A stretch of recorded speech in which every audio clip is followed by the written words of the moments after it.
Почитувани ученици, драги дечиња од прво одделение. Јас сум наставник по физичко и здравствено образование во основното училиште Сташо Пинџур, село Малоконјере, општина Прилеп, и се викам Иле Мишевски. Денес, како наставна содржина, ќе ни биде да се запознаеме со неколку штафетни игрички. Но што представува наставата по физичко и здравствено образование?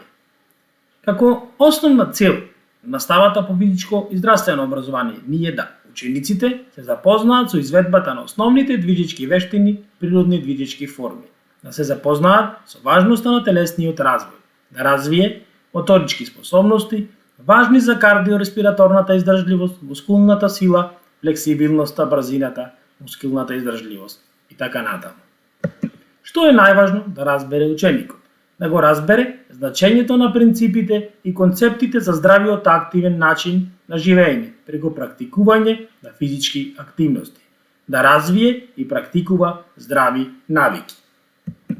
Како воведен дел од часот ќе ни биде да изведеме комплекс на вежби од глава па се до нозите со имитација на некои предмети и движења. За загревање на главата правиме кружни движења, задаваме задача како што движат стрелките на часовникот и обратно на стрелките од часовникот. Со вежби за рацете правиме со игричките береме грозје, јаболка, круши, потоа плодот го оставаме долу.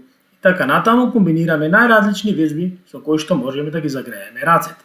Вежби за трупот, имитираме како лета птицата, како се движат некои други животни и така натаму.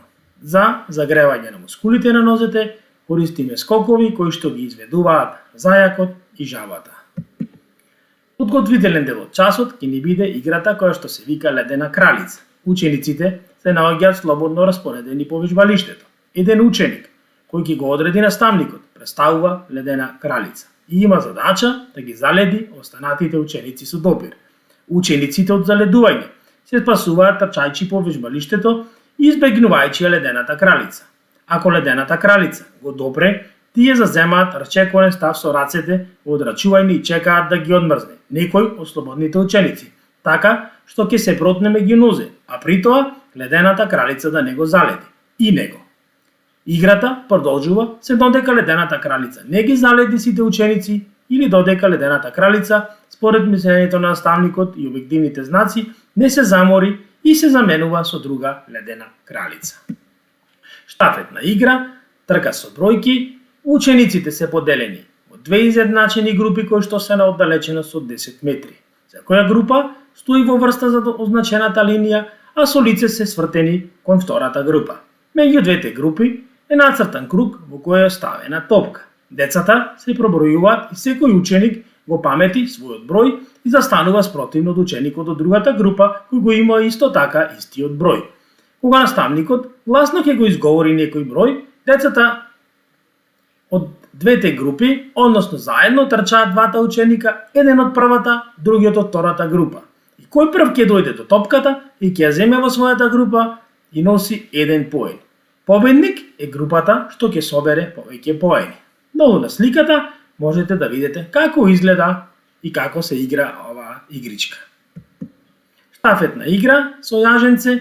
Учениците се распределени во две колони. Сите ученици од колоните држат долго јаже во десната рака. На тој начин колоната трча до одредено место.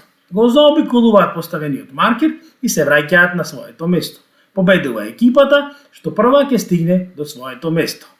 Тука учениците при играта на тој начин прават најразлични комбинации, кој прв е во групата, кој ќе биде средина во групата, зашто екипата, односно групата, постигне подобар резултат. На сликата можеме да видиме како се игра оваа игричка. Во задовршниот дел од часот ќе применеме игра за прецизност, кои што ни допренесуваат за развивање на чувството за простор, растојание, правец, процена и нишанење. Игрите за прецизност не се изведуваат со голем интензитет, па затоа добро е да се применуваат на крајот од часот, односно во завршниот дел од часот. Како игричка ќе ни биде погодување во хоризонтална цел, на подлогата се поставени обрачи или се обележува простор во кој со топка треба да се погоди хоризонталната цел. Подогувањето на целта може да биде изведено со рака, со нога, со глава или слично по избор на наставникот, односно учениците. Ви благодарам на вниманието. Се гледаме на следниот час. Довидување.